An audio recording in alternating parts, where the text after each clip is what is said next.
Di awal film kita akan diperlihatkan dua orang yang menikmati minuman dan ngobrol di klub malam. Yang wanita itu adalah Jung-i alias Mbak Tato. Mbak Tato Mania, mana suaranya?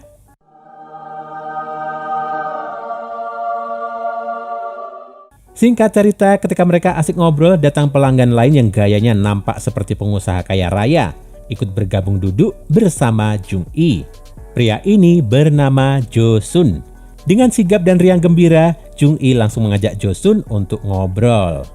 Karena di situ tiap wanita yang menemani para pelanggan punya jatah sendiri-sendiri, Jung-i menelpon temannya, dan temannya pun datang untuk menemani Jo-sun. Nama teman Jung-i ini adalah Sasa.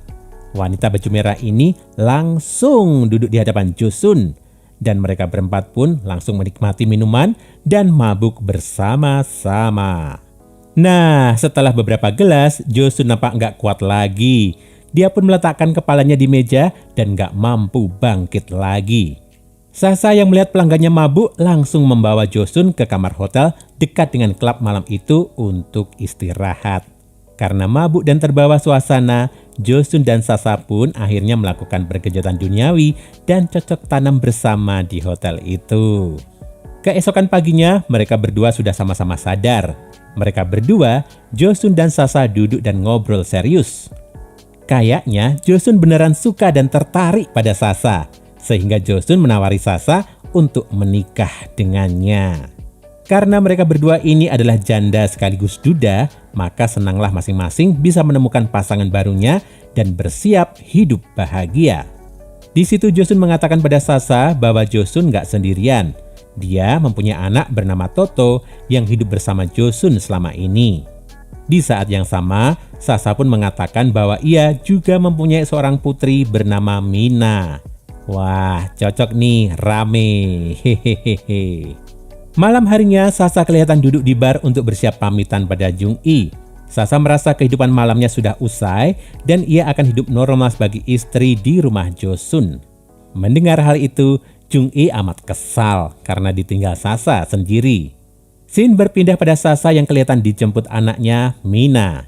Sasa mengatakan bahwa dia akan dinikahi seorang pengusaha bernama Jo-sun. Mina awalnya nggak suka akan hal itu, tapi karena ibunya bersikeras, mereka berdua akhirnya berangkat langsung ke rumah Jo-sun dan anaknya, Toto. Sesampainya di rumah Jo-sun, mereka ngobrol dan berusaha saling mengenal lebih baik. Mina kelihatan judes dan gak respect pada calon ayah sambungnya itu. Tapi sebaliknya, Jo-sun berusaha meyakinkan Mina bahwa ia akan menjadi ayah yang baik.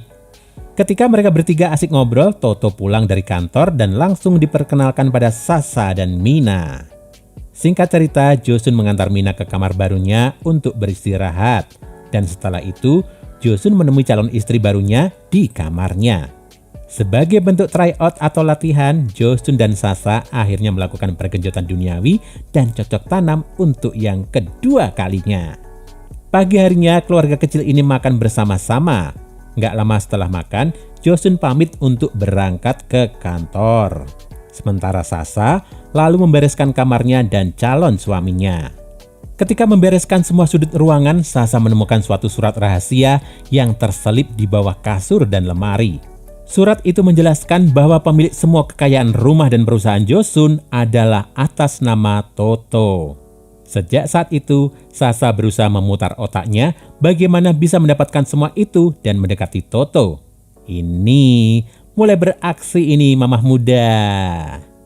Benar saja, suatu hari ketika Toto sedang sibuk dengan pekerjaannya di kamar, Sasa datang membawakan kopi dan merayu-rayu serta bersikap manis-manis manja di hadapan Toto. Toto nampak gak merespon apa-apa loh, dikacangin serabi lempitnya bun. Scene berpindah pada Mina yang duduk di jalanan sambil merokok. Ketika malam makin larut, ia didatangi preman dan hendak digenjot saat itu juga. Beruntung, Jo-sun yang lewat saat pulang kerja langsung menyelamatkan anak sambungnya itu. Mina kaget dan akhirnya menerima Jo-sun karena ternyata Jo-sun adalah orang baik. Nah ini, karena luluh hatinya dengan kebaikan bapak sambungnya itu, Mina mau-mau aja untuk diajak kemana-mana oleh Jo-sun. Suatu hari Josun seperti seorang sugar daddy mengajak Mina jalan-jalan dan setelah bersenang-senang mereka bercocok tanam di hotel. Wah gila, istri sama anak laki malah ditinggal di rumah ini. Jangan dikira film selesai dengan cocok tanam anak perempuan dengan bapaknya ya. Si ibu dan anak laki juga nggak mau kalah.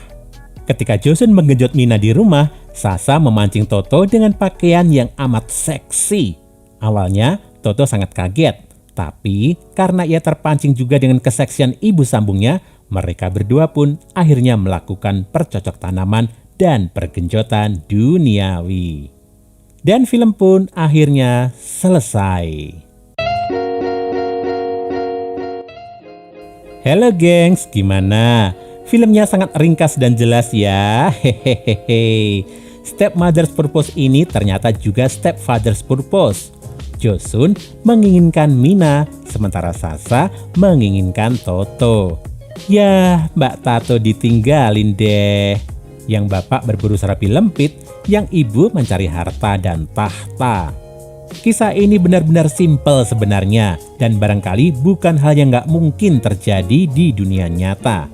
Awalnya tulus mau membangun keluarga yang utuh dan bahagia, tapi karena terbius nafsu akan hal ragawi dan harta, akhirnya malah saling mengkhianati. Gengs, tetap bagaimanapun keutuhan keluarga yang utama ya. Harta dan kenikmatan raga nggak akan ada habisnya kalau terus diburu. Yang ada adalah berkata cukup dan bersyukur dengan keluarga yang utuh dan saling mengasihi. Ya kan? Nah, itu tadi gengs alur film untuk hari ini. Bagi kalian yang ingin request film, silahkan tulis di kolom komentar ya. Jangan lupa klik subscribe dan nyalain lonceng notifikasimu untuk menikmati alur cerita film menarik lainnya. Sampai ketemu lagi di video selanjutnya.